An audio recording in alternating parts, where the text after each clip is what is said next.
नमस्कार, मी अमित कोळेकर. तरुण भारत न्यूज बुलेटिनमध्ये आपल्या सर्वांचं स्वागत. आता पाहूयात आजच्या ठळक घडामोडी. बेळगाव महापालिकेच्या आज झालेल्या सर्वसाधारण सभेत महाराष्ट्र एकीकरण समितीच्या नगरसेवकांनी मराठी भाषेतील परिपत्रकासाठी आवाज उठवला. नगरसेवक रवी साळुंखे, शिवाजी मंडोळकर आणि वैशाली भातकांडे यांनी परिपत्रके मराठीत न दिल्यास सभेत भाग न घेण्याचा निर्धार व्यक्त करत सभात्याग केला. आम्हाला उपकार नकोत, हक्काचे अधिकार हवेत, असे स्पष्ट शब्दात त्यांनी सांगितले. त्यांच्या या भूमिकेमुळे सभागृहात क्षणिक गोंधळ निर्माण झाला आणि अखेर सभा तहकूब करण्यात आली. सत्ताधारी पक्षातील मराठी नगरसेवकांनी मात्र या मागणीवर मौन बाळगल्याने नाराजीचा सूर उमटला. महापौरांच्या शासकीय वाहनावरील मराठी पाटी हटवण्याच्या पार्श्वभूमीवर महापालिकेचे कानडीकरण सुरू असल्याचा आरोपही समितीने केला. आम्ही कानडी भाषेचे विरोधक नाही, पण मराठी भाषेला डावलले जाऊ नये असा इशारा त्यांनी दिला. या घडामोडीमुळे मराठी भाषिक जनतेमध्ये संतापाचे वातावरण निर्माण झाले आहे. महापालिकेतील परिपत्रके मराठी भाषेत द्यावीत या मागणीसाठी महाराष्ट्र एकीकरण समितीच्या नगरसेवकांनी आज सभात्याग केला. त्यांच्या या ठाम भूमिकेमुळे सभागृहात क्षणिक गोंधळाचे वातावरण निर्माण झाले होते. सभात्यागानंतर बेळगाव उत्तरचे आमदार आसिफ सेठ यांनी तातडीने मराठी भाषिकांची बैठक घेतली आणि त्यांच्या भावना समजून घेत तुमची मागणी योग्य असून ती मार्गी लावण्यासाठी योग्य तो निर्णय घेतला जाईल अशी हमी दिली. या बैठकीदरम्यान नगरसेवकांनी स्पष्टपणे सांगितले की मराठी भाषा ही आमच्या अस्मितेचा आणि जिव्हाळ्याचा विषय आहे. कन्नड भाषेतून देण्यात येणारी प्रशासकीय परिपत्रके, आदेश आणि माहिती आम्हाला मराठी भाषेतूनही उपलब्ध होणे गरजेचे आहे, अशी विनंती त्यांनी आमदार सेठ यांच्याकडे केली. यावेळी जरी महाराष्ट्र एकीकरण समितीचे नगरसेवक संख्येने कमी असले तरी त्यांच्या दृढ भूमिकेमुळे संपूर्ण सभागृहात दबाव निर्माण झाला होता. केवळ 3 नगरसेवकांनी मराठीच्या मुद्द्यावर आवाज उठवत सर्वांनाच घाम फोडला, असे चित्र महापालिकेत आज पाहायला मिळाले. मराठी भाषिक जनतेकडून या निर्णयाचे आणि आंदोलनाच्या पवित्र्याचे स्वागत करण्यात येत आहे. बेळगाव महापालिकेच्या सभेत आज मराठी भाषिकांच्या हक्कासाठी आवाज बुलंद झाला. महाराष्ट्र एकीकरण समितीच्या नगरसेवकांनी महापालिकेची परिपत्रके मराठीत द्यावीत अशी जोरदार मागणी केली. या मागणीवरून सभागृहात गोंधळाचे वातावरण निर्माण झाले होते. यावेळी महाराष्ट्र भाजपचे नेते संग्राम कुपेकर यांनी ठाम भूमिका घेत स्पष्ट शब्दात सांगितले की डॉक्टर बाबासाहेब आंबेडकरांनी सर्व भाषांना समान अधिकार दिला आहे. मग बेळगावात मराठी भाषिकांना त्यांच्या भाषेतील परिपत्रके का नाकारली जात आहेत? काही मोजक्या कन्नड समर्थकांनी मराठी भाषेला विरोध दर्शवत संबंधित नगरसेवकांचे पद रद्द करण्याची मागणी केली. मात्र ही मागणी चुकीची आहे. मराठी भाषिक नागरिकांच्या अधिकारांसाठी मी कायम त्यांच्या सोबत उभा आहे, असे त्यांनी यावेळी स्पष्ट केले. येत्या 15 ऑगस्ट रोजी होणाऱ्या स्वातंत्र्य दिन कार्यक्रमाच्या पूर्वतयारी संदर्भात आज जिल्हाधिकारी कार्यालयाच्या मुख्य सभागृहात महत्त्वपूर्ण बैठक पार पडली. जिल्हाधिकारी मोहम्मद रोशन यांच्या अध्यक्षतेखाली ही बैठक आयोजित करण्यात आली होती. यावेळी अप्पर जिल्हाधिकारी, पोलीस उपायुक्त तसेच विविध विभागांचे अधिकारी उपस्थित होते. यंदा स्वातंत्र्य दिन हा राष्ट्रीय सण म्हणून नेहरू स्टेडियम बेळगाव येथे मोठ्या उत्साहात साजरा करण्यात येणार आहे. कार्यक्रमात थोर स्वातंत्र्य सैनिक, उत्कृष्ट खेळाडू, NCC मध्ये उल्लेखनीय कामगिरी बजावणाऱ्या विद्यार्थ्यांचा सत्कार करण्यात येणार आहे. यावेळी पोलिसांचे पथसंचलन, सांस्कृतिक कार्यक्रम यांचाही समावेश असेल. या कार्यक्रमादरम्यान जिल्ह्याचे पालकमंत्री सतीश जारकिहोळी हे अध्यक्षस्थानी असणार आहेत. आज गुरुवारी बैठकीत जिल्हाधिकारी रोशन यांनी अधिकाऱ्यांना नियोजनबद्ध कार्यक्रम सादर करण्याच्या सूचना दिल्या. कोणतीही त्रुटी राहू नये यासाठी सर्व यंत्रणांनी समन्वय साधावा, असेही आदेश यावेळी बजावण्यात आले. शहरातील काही सामाजिक कार्यकर्त्यांकडून हा कार्यक्रम अत्यंत आगळ्या पद्धतीने साजरा करण्याबाबत सूचना करण्यात आल्या होत्या. त्यानुसार यंदाचा स्वातंत्र्य दिन एकता, देशभक्ती आणि उत्साहाने भरलेला असावा, यासाठी प्रशासन सज्ज असल्याचे यावेळी स्पष्ट करण्यात आले. गेल्या अनेक वर्षापासून रखडलेल्या बेळगाव पणजी राष्ट्रीय महामार्गाच्या कामावरून निर्माण झालेल्या नाराजीच्या पार्श्वभूमीवर केंद्रीय वाहतूक मंत्री नितीन गडकरी यांनी राज्यसभेत स्पष्टीकरण दिले आहे. जवळपास 20 किलोमीटरचा रस्ता पूर्ण झाल्यामुळे गणेबैल येथे टोल वसुली सुरू करण्यात आली असल्याचे गडकरी यांनी स्पष्ट केले. कंत्राटदार, स्थानिक नागरिकांकडून करण्यात येणाऱ्या अतिरिक्त भुयारी मार्ग व नुकसान भरपाईच्या मागण्या तसेच वारंवार रस्ते बंद केल्यामुळे महामार्गाचे काम रखडले आहे. बेळगाव ते गोवा हद्दीपर्यंत एकूण 52 किलोमीटर रस्त्यापैकी 71% काम पूर्ण झाले असून उर्वरित काम येत्या मार्च 2026 पर्यंत पूर्ण होईल, असा विश्वासही त्यांनी व्यक्त केला. कामात विलंब केल्याबद्दल संबंधित कंत्राटदाराला 3.2 कोटी रुपयांचा दंडही ठोठावण्यात आला आहे, असेही गडकरी यांनी सांगितले. महामार्गावरील काम जलद गतीने पार पडावे यासाठी काही जोड रस्ते तात्पुरते बंद ठेवण्याची विनंती कर्नाटक सरकारला करण्यात आली आहे, अशी माहितीही त्यांनी दिली. स्मार्ट सिटी प्रकल्प अंतर्गत बेळगावातील टिळकवाडी भागात पूर्वीच्या कला मंदिर जागी नव्याने उभारण्यात आलेल्या नव्या स्मार्ट कमर्शियल मॉलचे उद्घाटन अलीकडे मुख्यमंत्री सिद्धरामय्या यांच्या हस्ते करण्यात आले. 2021 मध्ये सुरू झालेला हा प्रकल्प 2025 मध्ये पूर्ण झाला असला तरी मॉलमधील गाळे अद्याप गरजू आणि गोरगरिबांना वितरित करण्यात आलेले नाहीत, असा आरोप शहरातील आम आदमी पक्षाच्या वतीने करण्यात आला। आज गुरुवारी बोलवण्यात आलेल्या पत्रकार परिषदेत आपचे जिल्हाध्यक्ष विजय पाटील यांनी प्रशासनावर ताशेरे ओढत गाळ्यांचा लवकरात लवकर आणि पारदर्शक पद्धतीने वाटप करण्याची मागणी केली। अन्यथा तीव्र आंदोलनाचा इशारा देत गरज पडल्यास रास्ता रोको आंदोलन करण्याचे संकेत दिले। यावेळी आम आदमी पक्षाचे रिजवान मकानदार, सुदीन नेसरकर आदी पदाधिकारी उपस्थित होते। पिरणवाडी नगरपंचायत हद्दीतील खादरवाडी येथील सर्वे क्रमांक 407 ते 450/6 दरम्यानच्या जमीन वादाची सखोल चौकशी करून न्याय मिळवून द्यावा अशी मागणी आज शेतकरी व ग्रामस्थांनी पोलीस आयुक्त भूषण बोरसे यांच्याकडे निवेदनाद्वारे केली। शेतकरी नेते रमाकांत कोंडोस्कर यांच्या नेतृत्वाखाली ग्रामस्थांनी वादातील स्थानिक लोकप्रतिनिधींच्या हस्तक्षेपाची सविस्तर माहिती दिली। कोंडोस्कर यांनी संपूर्ण गावाला न्याय मिळवून देण्याची विनंती केली। पोलीस आयुक्त भूषण बोरसे यांनी निवेदन स्वीकारून योग्य ती कारवाई करण्यात येईल असे आश्वासन दिले। यावेळी महिलांसह शेतकरी मोठ्या संख्येने उपस्थित होते। बेळगाव महापालिकेच्या विरोधी पक्षनेतेपदी काँग्रेसचे नगरसेवक सोहेल संगोळी यांची निवड करण्यात आली आहे। आज झालेल्या महापालिकेच्या सर्वसाधारण सभेत त्यांच्या निवडीची अधिकृत घोषणा महापौर मंगेश पवार यांनी केली।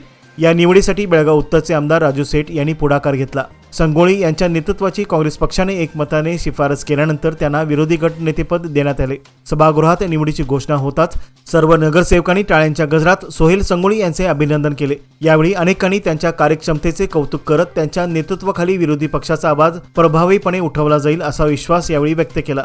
संगोळी यांनी विरोधी पक्षाचे प्रतिनिधित्व करताना जनतेच्या प्रश्नांना प्राधान्य देण्याचे आश्वासन दिले। बेळगाव महानगरपालिकेत आज मराठी नगरसेवकांनी परिपत्रके मराठीत देण्याची मागणी केली असता विरोधकांनी गोंधळ घालून त्यांना सभागृहात बोलण्यापासून रोखले। ही कृती म्हणजे लोकशाहीची हत्या असून मराठी अस्मितेचा अपमान आहे, अशी तीव्र प्रतिक्रिया महाराष्ट्र एकीकरण समितीचे नेते शुभम शेळके यांनी दिली। ते म्हणाले की महानगरपालिकेत मराठी हक्कासाठी संघर्ष करणाऱ्या नगरसेवकांना थांबवले जात असेल तर ही लोकशाही व्यवस्थेच्या मूल्यांना काळीमा फासणारे आहे। सभागृहात मराठीचा आवाज दाबण्याचा प्रयत्न मराठी समाज खपून घेणार नाही, असा इशाराही त्यांनी दिला। या प्रकारामुळे मराठी भाषिकात तीव्र संताप व्यक्त होत असून भाषिक हक्कासाठी लढा अधिक तीव्र करण्याचे संकेत देण्यात आले आहेत। सीमा भागात कर्नाटक सरकारने सरकारी कार्यालये आणि सार्वजनिक ठिकाणी फक्त कन्नड भाषेतील फलक लावण्याची सक्ती केली आहे। त्यामुळे मराठी व इंग्रजी फलक हटवले जात असून सरकारी कामकाजही केवळ कन्नडमध्येच केले जात आहे। यामुळे मराठी भाषिकामध्ये असंतोष वाढला आहे। मराठी भाषिक अल्पसंख्याक आयोगाच्या निर्देशांचाही भंग होत असून याच्या निषेधार्थ मध्यवर्ती महाराष्ट्र एकीकरण समितीच्या वतीने उद्या शुक्रवारी 25 जुलै रोजी सकाळी 11 वाजता जिल्हाधिकाऱ्यांना निवेदन देण्यात येणार आहे। यावेळी मराठी भाषिकांनी मोठ्या संख्येने सहभागी व्हावे असे आवाहन समितीचे कार्याध्यक्ष माजी आमदार मनोहर किनेकर व सरचिटणीस मालोजी अष्टेकर यांनी केले आहे।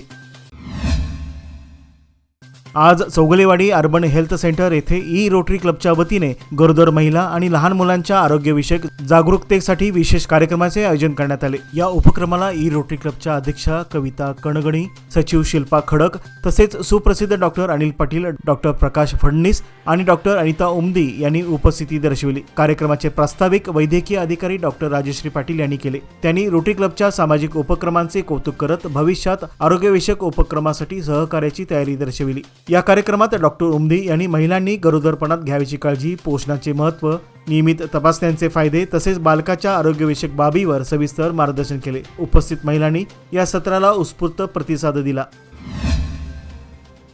केंद्रीय रेल्वे मंत्री अश्विनी वैष्णव यांनी बेळगाव बेंगळूर वंदे भारत एक्सप्रेस लवकरच सुरू होणार असल्याची माहिती दिली आहे। आवश्यक डबे उपलब्ध होताच तातडीने रेल्वे संचालन सुरू करण्यात येईल असे त्यांनी स्पष्ट केले।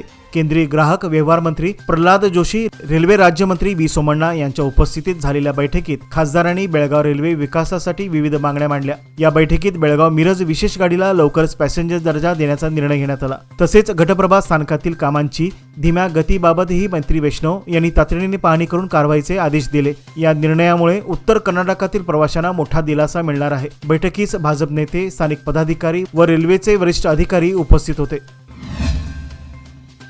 खानापूर तालुक्यात आज सकाळी एक धक्कादायक अपघात घडला। हलसाल बिजगर्णी आणि अनगडी परिसरातील शाळेची बस नादुरुस्त झाल्याने विद्यार्थ्यांना दुधाच्या टेम्पोमधून शाळेस नेले जात होते। मात्र चन्नेवाडीहून नंदगडच्या दिशेने जात असताना पुलावर चालकाचे टेम्पोवरील नियंत्रण सुटल्याने टेम्पो उलटला।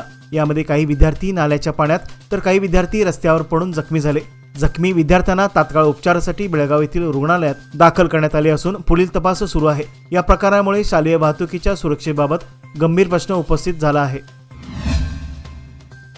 बेळगाव शहरातील लोकायुक्त कार्यालयाच्या समोर असलेल्या झाडांच्या फांद्या विद्युत तारांना सतत स्पर्श करत असल्याने संभाव्य अपघाताचा धोका निर्माण झाला होता। याची दखल घेत आज गुरुवारी संबंधित विभागाने धोकादायक झाडांची छाटणी करून विद्युत सुरक्षेसाठी महत्त्वाची कारवाई केली। या कारवाईमुळे परिसरातील नागरिकांनी समाधान व्यक्त केले असून वीज पुरवठा सुरळीत राहावा आणि अपघात टाळावा या दृष्टीने वेळेवर पाऊल उचलल्याबद्दल महावितरण आणि नगर प्रशासनाचे आभार मानले आहेत। शहरातील इतर भागातील अशा धोकादायक झाडांचीही तपासणी करून आवश्यक ती छाटणी लवकरच केली जाईल असे संबंधित अधिकाऱ्यांनी सांगितले। विद्यार्थ्यांच्या विविध मागण्यांची पूर्तता करण्याची मागणी करत अखिल भारतीय विद्यार्थी परिषदेच्या कार्यकर्त्यांनी आज चिकोडी शहरात आंदोलन केले। या आंदोलनात कार्यकर्त्यांनी हॉस्टेलची सुविधा, विद्यार्थी दशेतील शिष्यवृत्ती व इतर शैक्षणिक गरजा पूर्ण करण्यासाठी जोरदार घोषणाबाजी करत रास्ता रोको केला। त्यांनी शासनाच्या विरोधात संताप व्यक्त करत जर मागण्या पूर्ण झाल्या नाहीत तर भविष्यात उग्र आंदोलन छेडले जाईल असा इशारा दिला। कार्यकर्त्यांनी तहसीलदार सी कुलकर्णी यांच्या मार्फत मुख्यमंत्र्यांना निवेदन सादर केले। या आंदोलनामुळे प्रशासनाचे लक्ष वेधले गेले असून विद्यार्थ्यांच्या प्रश्नाकडे तातडीने लक्ष देण्याची मागणी करण्यात आली आहे। मातृभाषेतून शिक्षण घेणाऱ्या विद्यार्थ्यांना प्रोत्साहन देण्यासाठी महाराष्ट्र एकीकरण युवा समितीतर्फे सालाबादप्रमाणे यंदाही सामाजिक उपक्रम राबविण्यात आला। या अंतर्गत बेळगावातील शहापूर भागातील विविध मराठी शाळांमधील पहिली तसेच इतर गरजू विद्यार्थ्यांना शैक्षणिक साहित्याचे वाटप करण्यात आले। या उपक्रमाअंतर्गत शाळा क्रमांक 8, 15, 13, 16, 19, 26 तसेच आळवाण गल्ली येथील आदर्श मराठी विद्यामंदिर शाळांमध्ये शैक्षणिक साहित्याचे वितरण करण्यात आले। यावेळी समितीचे कार्याध्यक्ष सचिन केळवेकर, माजी नगरसेवक राजू बिरजे, सूरज कुडुचकर, प्रशांत भातकांडे, किरण हुद्दार, सूरज चव्हाण, आकाश भेकणे, विकास भेकणे, प्रवीण शापूरकर आदी कार्यकर्ते उपस्थित होते। निपाणी तालुक्यातील सौदलगा येथील एका जोडप्याने चिकोडीतील बँकेत बनावट कागदपत्रे तयार करून पट्टणकोडी तालुक्यातील काही युवकांची तब्बल 18 लाख रुपयांची फसवणूक केल्याचा धक्कादायक प्रकार उघडकीस आला आहे। या प्रकारामुळे संबंधित युवकांमध्ये प्रचंड संभ्रम आणि चिंता पसरली असून त्यांच्या आर्थिक स्थैर्यावर मोठे संकट ओढवले आहे। फसवणुकीची माहिती समोर आल्यानंतर संबंधित युवकांनी पोलिसांकडे धाव घेतली। सध्या पोलिसांकडून या प्रकरणाचा पुढील तपास सुरू असून दोषीवर कठोर कारवाई करण्यात येईल असे अधिकृत सूत्रांनी सांगितले। निपाणी शहर पोलीस स्थानकाच्या उपनिरीक्षकपदी हारुगेरी पोलीस स्थानकाचे गुन्हे अन्वेषण विभागाचे पोलीस उपनिरीक्षक शिवानंद कारजोळ हे रुजू झाले आहेत। बेळगाव जिल्हा पोलीस प्रमुख भीमाशंकर गुळेत यांनी दिलेल्या बदली आदेशाप्रमाणे ते रुजू झाले आणि यापूर्वीच्या उपनिरीक्षक उमादेवी यांची बेळगाव येथील पोलीस मुख्यालयात बदली झाली आहे। आज बेळगाव जिल्हाधिकारी मोहम्मद रोशन यांच्या अध्यक्षतेखाली आरोग्य आणि कुटुंब कल्याण विभागाच्या जिल्हास्तरीय पुरस्कार नामनिर्देश समितीची बैठक पार पडली।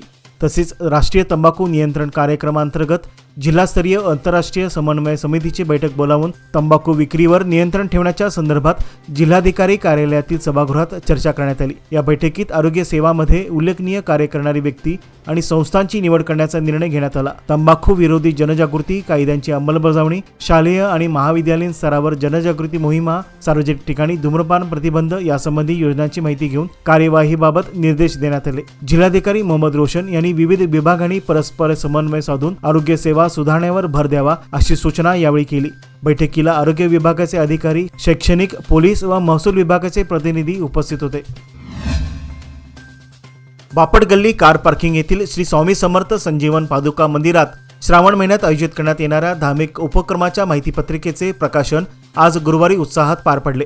श्रावणातील प्रत्येक गुरुवारी मंदिरात नित्यपूजेबरोबर विविध धार्मिक कार्यक्रमांचे आयोजन करण्यात येणार असून भक्तांसाठी प्रसाद वितरणाचीही व्यवस्था राहणार आहे। प्रकाशन सोहळ्यावेळी मंदिर समितीचे राजेंद्र गायकवाड, जितेंद्र राजपूत, लोकेश राजपूत, प्रवीण तोगले, अशोक रेळेकर, सचिन चौगुले यांच्यासह अनेक पदाधिकारी आणि भक्तगण उपस्थित होते। कार्यक्रमानंतर प्रसादाचे वितरण करण्यात आले। मंदिर समितीतर्फे सर्व भाविकांनी या उपक्रमामध्ये सहभागी व्हावे असे आवाहन करण्यात आले आहे। याचबरोबर आजचे बातमीपत्र येथेच संपले। अधिक माहिती आणि ताज्या घडामोडीकरता पाहत रहा तरुण भारत न्यूज चॅनल। तसेच आमच्या चॅनलला लाईक, शेअर आणि सबस्क्राईब करायला विसरू नका आणि विश्वासार्ह बातम्यांसाठी दररोज वाचा दैनिक तरुण भारत। धन्यवाद।